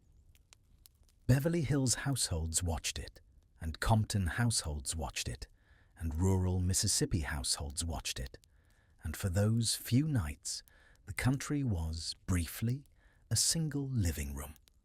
The Star Wars Holiday Special aired exactly once, in November of 1978, and was so deeply strange that George Lucas spent the rest of his life trying to deny it had ever happened. Which, if you have ever seen B. Arthur sing a song to a Wookiee in the Mos Eisley Cantina, you will understand. Children, in particular, lived for The Muppet Show, which started in 1976 and made Jim Henson a household saint. They watched Donnie and Marie. They watched the Sonny and Cher Comedy Hour, and then, after the divorce, the awkward second iteration where the dynamic was, frankly, complicated. They watched The Carol Burnett Show with its tug on the ear at the end of every episode, and the older siblings, the ones in 8th grade and up, stayed up far too late on Saturday nights to watch a brand new program that had debuted in October of 1975 called NBC's Saturday Night, and then, eventually, just Saturday Night Live, hosted by a rotating cast of comedians who every week looked vaguely surprised they had gotten away with what they had just done. When the television finally clicked off, the music came on. The Beverly Hills Den, on a quiet Saturday night, was a small temple to the family hi-fi. There was the turntable with its smoked plastic dust cover. There was the 8-track player, which, by 1977, was already starting to feel slightly embarrassing, and which would be elbowed out by 1978 by the slimmer, more elegant cassette deck. There were the speakers, enormous wooden boxes that doubled as end tables, the kind of speakers that made small children believe music was a thing that lived inside the walls of a house and only emerged when invited. The albums on the shelf are, in retrospect, almost too perfect a snapshot. Carole King's Tapestry, that warm brown cover with the cat. Stevie Wonder's Songs in the Key of Life, released in 1976, a double album so generous it came with an extra 4-song bonus EP. As if Stevie himself thought, this just isn't enough. Fleetwood Mac's Rumours, released in 1977, the soundtrack to every divorce in the 7th grade carpool. The Eagles' Hotel California from 1976, with that long, shimmering intro that every Beverly Hills child mistook, briefly and forgivably, for the theme song of their own life. The Bee Gees' Saturday Night Fever soundtrack from 1977, which was, at the moment your father set it on the turntable, the best-selling album on the planet. Carly Simon, James Taylor, Jackson Browne, Linda Ronstadt, the whole Laurel Canyon sound, which was not really arriving from somewhere else, because Laurel Canyon was, geographically speaking, just over the hill. You could ride a bike there, and just over that hill. In the canyon's wood-panelled cottages, Joni Mitchell was writing songs at a kitchen table, and Crosby and Stills and Nash were teaching each other harmonies on a porch, and the Eagles were sleeping on each other's couches, and the whole soft, melancholy Southern California sound of the decade was being knit together within a 15-minute drive of your bedroom. The clubs where it played, down on the Sunset Strip, were practically walking distance for an older sibling with bad judgment. The Troubadour on Santa Monica Boulevard, run by Doug Weston, where Elton John had broken in America and where James Taylor had played for the first time. The Whiskey A Go-Go, the Roxy, the Rainbow Bar and Grill, where, if you were a teenager with even slightly forged identification, you might catch a glimpse of an entire decade of rock and roll eating spaghetti at the tables in the back. By the middle of the decade, disco arrived, in sequins and platform shoes. Donna Summer with Love to Love You Baby in 1975. KC and the Sunshine Band. Van McCoy's The Hustle, The Song and the Dance, both 1975. Studio One in West Hollywood became one of the great gay disco temples of the era. Soul Train aired Saturday mornings, and Don Cornelius, in his beautiful suits, gave kids in Beverly Hills their first real glimpse of the dances being invented in black neighborhoods across the country. And by 1977, in basements downtown, punk was already pushing back against all of it. The Mask on Hollywood Boulevard, X, the Germs, the Go-Go's just forming. The same city, somehow, beholding all of these sounds at once. But for a Beverly Hills child, the great cultural earthquake of the decade arrives on a single date, May 25th, 1977. The day Star Wars opens. You see it, almost certainly, at Mann's Chinese Theatre on Hollywood Boulevard, or at Mann's Village in Westwood, or at the Beverly Cinema, and the lines around the block are the kind of lines you have only ever previously seen for gasoline. You sit down, the lights go dark. The 20th Century Fox fanfare plays. The blue letters appear. A long time ago, in a galaxy far, far away. And nothing, for a generation of American children, is ever quite the same again. The merchandise, famously, was not ready. Kenner, the toy company, had been so caught off guard that for Christmas of 1977, they could only sell an empty cardboard display box called the Early Bird Certificate Package, with a promise that the actual figures would be mailed to you in 1978. American children unwrapped these empty boxes on Christmas morning and, somehow, did not riot. By 1978, the small plastic figures arrived, and bedrooms across Beverly Hills were quietly converted into miniature Tatooines and Death Stars, with sheets, pillowcases, lunchboxes, wallpaper, and, eventually, an entire psychological cosmos pinned to a shelf. The other movies of the decade for a Beverly Hills child were a slow, ongoing education. Willy Wonka and the Chocolate Factory from 1971, with Gene Wilder doing the most beautiful, unsettling work of his career. The Bad News Bears in 1976, and with Walter Matthau and a Little League team that swore. Freaky Friday in 1976 with Jodie Foster, The Apple Dumpling Gang, Escape to Witch Mountain, Pete's Dragon. The Black Stallion from 1979 with that long, wordless beach sequence that hypnotized every child who saw it. And then there were the grown-up movies, glimpsed in pieces through the banister while the parents watched. The Godfather from 1972, Jaws from 1975, which made every child in California genuinely afraid of the Pacific Ocean for at least 3 years.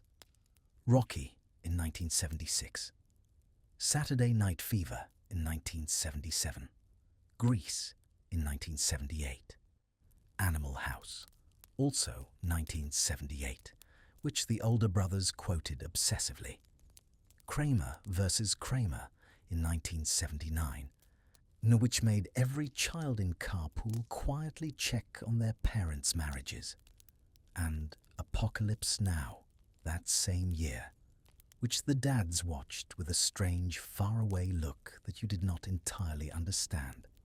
Going to the movies in this era was its own ritual. The smell of butter-flavored popcorn that was, scientifically speaking, not butter. The huge red velvet curtain that parted slowly before the projector flickered. The cardboard Coca-Cola cup with the wax paper feel.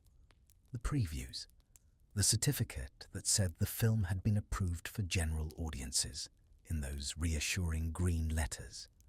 The hush just before the title card. And when the movie was over, the kids walked or were driven down to Tower Records on Sunset Boulevard, which had opened in 1971. That vast, neon-lit yellow and red palace of vinyl, where you could spend an entire allowance, very slowly, on a single 45 RPM single for 88 cents of whatever song had just lodged itself permanently in your brain. And inside the house, all of it became toys. Stretch Armstrong, introduced in 1976, that strange gel-filled rubber wrestler whose insides nobody was supposed to investigate. The Easy Bake Oven, baking small, disappointing cakes by the heat of a single light bulb. Light Bright, Spirograph. Big Wheels, those low-slung plastic tricycles that gave every child the genuine sensation of street racing while remaining essentially on the porch. Lincoln Logs, Atari Home Pong. In 1975, the first time television itself became a toy. The Atari 2600 in 1977 with Combat and, eventually, Space Invaders. Mattel's handheld football in 1977, all red dashes. Simon in 1978. Speak and Spell, also 1978. That small orange computer that was, in retrospect, the beginning of the rest of the century. Operation, Twister, Mousetrap, the magic 8-ball which knew everything and nothing. By 9 o'clock, the house has begun to settle. The dishwasher hums. The 8-track in the den softly clicks as it changes tracks mid-song, that little metallic chunk that every child of this decade can still hear in the back of their mind. The screen door slaps once more. The smell of your father's pipe drifts in from the patio, mixed with the cool sweetness of your mother's white wine, and the last of the jasmine on the night air. And somewhere, on a kitchen radio left on too low to follow, Stevie Wonder is singing very quietly about a love that's in need of a love today, and the warm phosphor glow of the television, even after it has been switched off, lingers for a moment in the dark of the den like a small sleepy memory of itself. And then, eventually, the week tips, the way every week tips, into the long open spill of a Saturday morning. You wake without the alarm. The house is quiet in that particular weekend way, where even the refrigerator seems to be sleeping in. The cartoons are already on somehow, although you have no memory of turning the television on, and you eat a bowl of something brightly coloured on the floor of the den, with the volume turned low so you do not wake anybody. Because Saturday cartoons, in 1976, in 1977, in 1978, run from roughly 8 in the morning until noon, and then, with the absolute brutality that only network television can manage, they stop. The screen turns to a college football pre-game show. The world tells you gently but firmly that it is time to go outside. So you do. The Saturday traditions of a Beverly Hills childhood are slow and unspectacular, and, in retrospect, almost unbearably lucky. Your father, in his weekend uniform of khakis and a faded polo, drives you over to the original farmer's market at 3rd and Fairfax, which has been standing on that corner since 1934, since long before any of the people now buying peaches were born.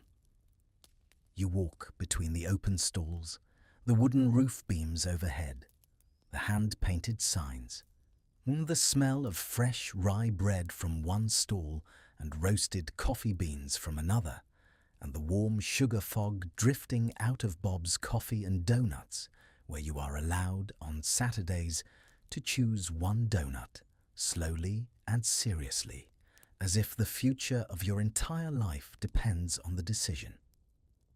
Your father gets a cup of coffee. The peaches go into a paper bag. You eat your donut walking back to the car, and a small white flake of glaze lands on the dashboard of the Mercedes and stays there until Monday. Other Saturdays, the family drives up Coldwater Canyon, the road winding higher into the brown summer hills, the smell of dust and sage and warm eucalyptus pouring through the open windows, and you hike at Franklin Canyon, which is, somehow, just minutes from your bedroom, but feels like a small hidden wilderness. A quiet pond with ducks and reeds, and the occasional coyote standing on a hillside, watching you with the genuinely unimpressed look that only a Los Angeles coyote can manage. Or you ride your bike down to Roxbury Park for Little League in your scratchy polyester uniform, and your mother sits in a folding chair on the grass and pretends to understand the game.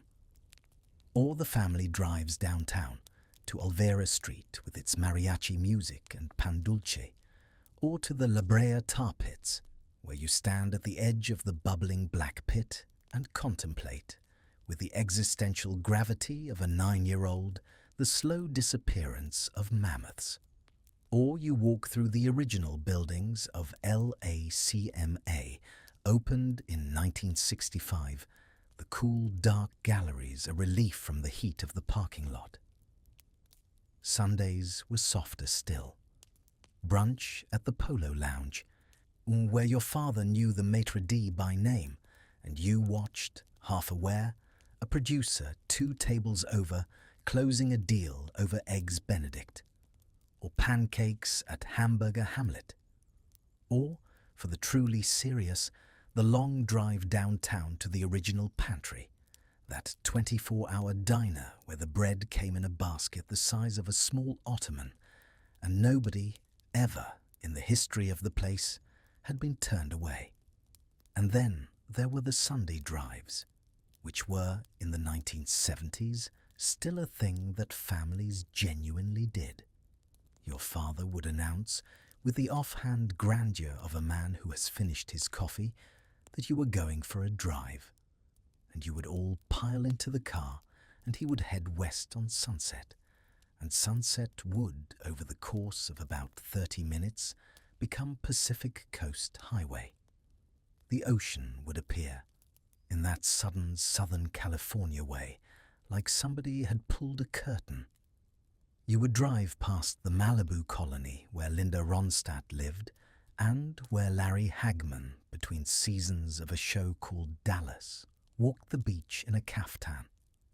You would stop at Trancas or at Zuma, and your mother would lay out a beach towel, and your father would buy you a basket of fish and chips at the Real Inn, and you would sit on the sand eating fries with sandy fingers and feeling, although you did not have the words for it then, that this was probably as good as a Sunday could ever get.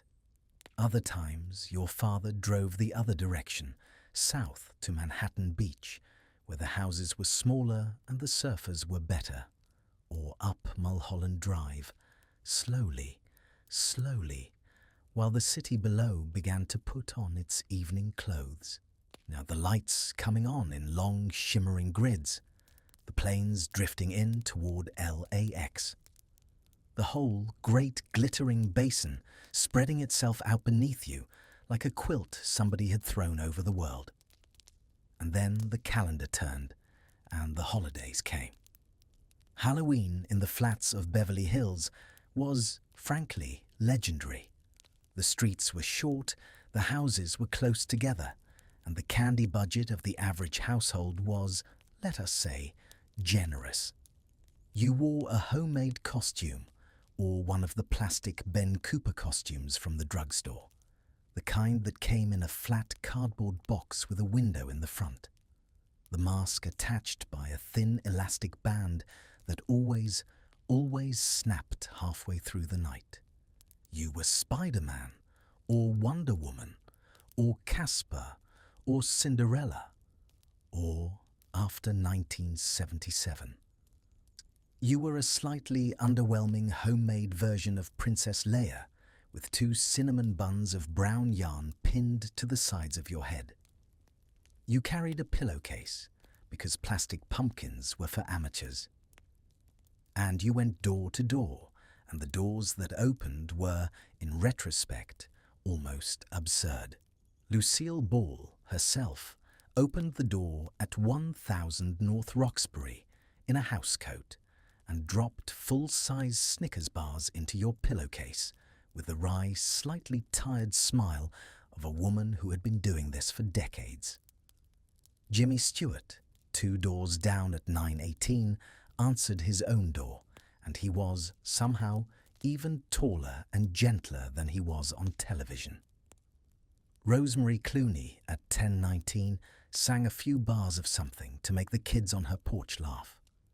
And the older kids, the ones from the junior high, they ran down the sidewalks in great loose herds, shouting, comparing halls, deciding which block to hit next.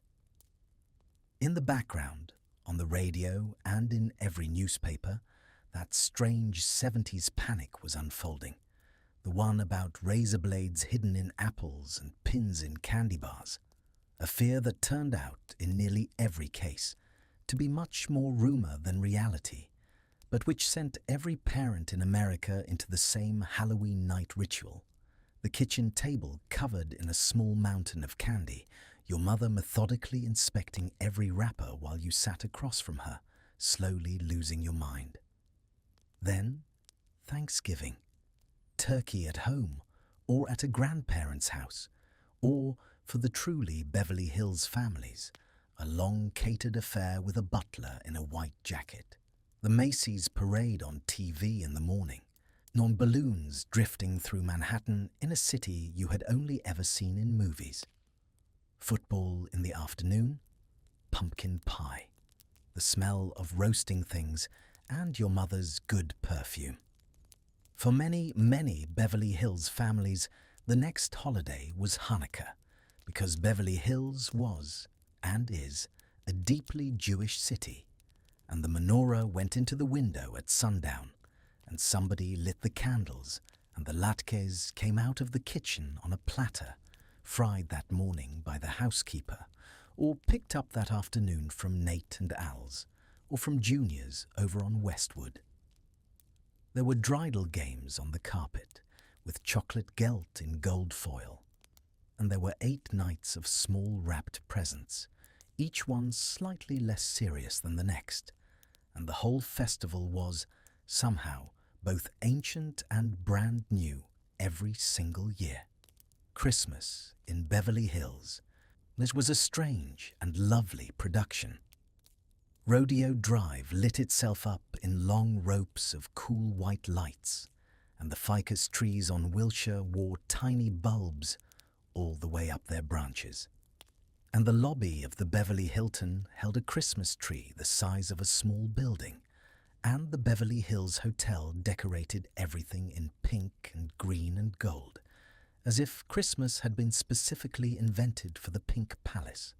Santa held court at Magnin, or at Robinson's, in a velvet chair on a small platform, and you sat on his lap and told him the things you wanted, which, by 1978, was an alarmingly long list of small plastic Star Wars figures.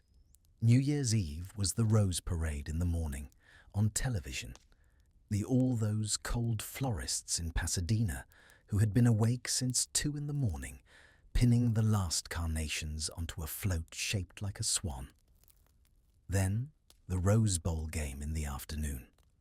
Then your parents went out somewhere in something glittering, and the babysitter let you stay up until midnight, and you watched the ball drop in a city 3 hours ahead, and you thought, with all the seriousness that a child can summon, about the year that was ending and about the year that was beginning. Easter brought egg hunts in Will Rogers Memorial Park, plastic eggs full of jelly beans tucked into the bushes by parents who had been out there at 6 in the morning. The 4th of July brought fireworks at the Hollywood Bowl, pool parties in every backyard, hot dogs charring on grills up and down the block. And in 1976, and the entire country, briefly, lost its mind in the most charming possible way. The bicentennial. 200 years of American independence, and Beverly Hills, like every other city, painted itself red, white, and blue.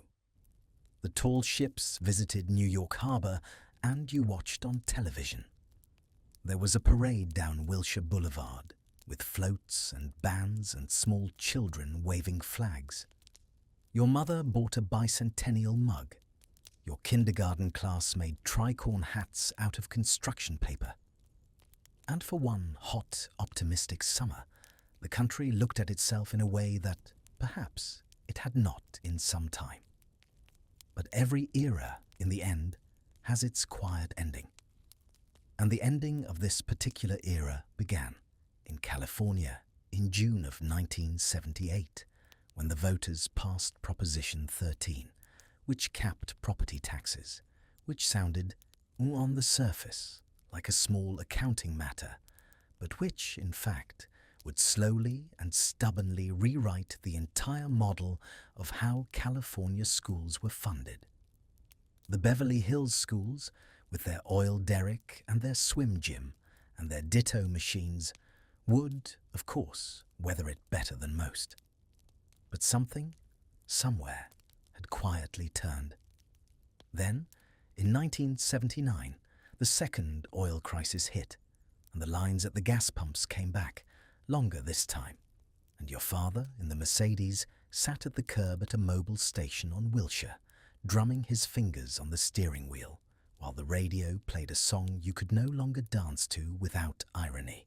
On July the 12th of that year, at Comiskey Park in Chicago, a disc jockey named Steve Dahl blew up a crate of disco records between games of a doubleheader, and the field caught fire, and the fans rushed it, and the Bee Gees somehow never quite recovered. In November, the Iran hostage crisis began, and the news every night was a man counting days, and the ribbons that started appearing on trees were yellow, and the country, for the first time in a long time, felt openly worried. The president soon would be Ronald Reagan, who had been governor of California, who had, on more than one evening, eaten dinner at Chasen's a few miles from your house. Cable television was creeping into the cul-de-sacs. MTV would launch in 1981 and would, in roughly 6 minutes, change everything about how a teenager experienced music. The Sony Walkman, introduced in July of 1979, that small silver miracle, was already strapped to the heads of older siblings everywhere, the world becoming, as suddenly and quietly, private. The Beverly Center would open in 1982, and shopping, slowly, began to leave the small storefronts of Beverly Drive. 2 Rodeo would not be built until 1990, but the great transformation of Rodeo Drive, the one Fred Heyman had quietly started in 1968, the one Bijan had accelerated in 1976, was already, by the end of the decade, fully underway. Foreign capital was arriving. The yellow and white awnings of Giorgio were about to give way to glass-fronted mega-brands. The street would become, in another 15 years, a place that felt less like a neighborhood and more like a brand. But that was the future, and the future, as always, would have to wait its turn. For now, you are 12 years old. It is the late summer of 1979. You are lying on top of the bedspread in your room, in a long, low ranch house south of Sunset, between Roxbury and Bedford. The window is open. The Santa Ana has gone soft. Somewhere on the next block, a sprinkler ticks against a fence. The smell of jasmine, the kind of smell that you will, for the rest of your life, recognize within half a second on any street, on any continent, drifts through the screen. You have a brand new Sony Walkman, which your aunt brought back from Japan, and on it, on a slightly hissing cassette, the Eagles are playing New Kid in Town, that long, aching minor key chord progression, that high, lonesome harmony, Glenn Frey's voice murmuring about everybody loving you, so don't let them down. Somewhere to the west, beyond Bel Air, beyond Brentwood, beyond Pacific Palisades. Now the Pacific is doing what it has always done, breathing slowly in and out against the sand at Will Rogers State Beach. And the moon is up, and the lights of the city are on, and you do not yet know, because no 12-year-old knows, that this exact ordinary evening is the one that, decades later, you will go looking for. You only know that the breeze is cool, that the song is good, that the house around you is quiet in the particular way only a 1970s Beverly Hills house could be quiet, and that, for one more night, you are still a child in a city that has, for one long, golden, somehow improbable decade, taken very gentle care of you. And so, here, at the end of our long walk, let us pull the camera back, slowly, and look at all of them at once. The mothers, in their quilted robes, are buttering toast at 7 in the morning while the radio murmured the news. The fathers, in their Mercedes and their Lincolns, sitting in gas lines on Wilshire, drumming their fingers, worrying quietly about the world. The housekeepers riding the bus in from East LA before sunrise, and the gardeners with their Toro mowers, and the crossing guards in white belts, and the teachers in polyester pantsuits who ran ditto sheets through purple machines and taught a generation of children to read. The kids on banana seat Schwinns, the teenagers feathering their hair in steamy bathroom mirrors, the grandparents at Nate and Al's with the same booth and the same waitress for 30 years. They were stubborn in the way that all ordinary people are stubborn, getting up, packing the lunch, driving the carpool, watering the lawn, doing the homework, doing the dishes, doing it again tomorrow. They built a small, sun-warmed, palm-shaded, somehow improbable corner of the world, and most of them never thought of themselves as building anything at all. They simply lived, quietly, competently, without applause.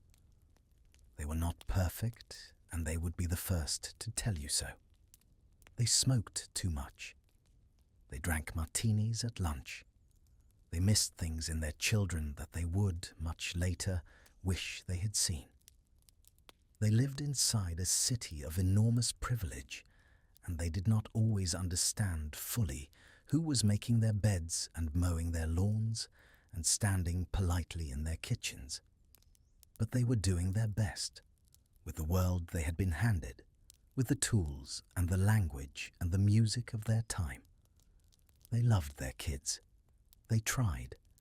That is, in the end, almost always the truest thing you can say about any generation.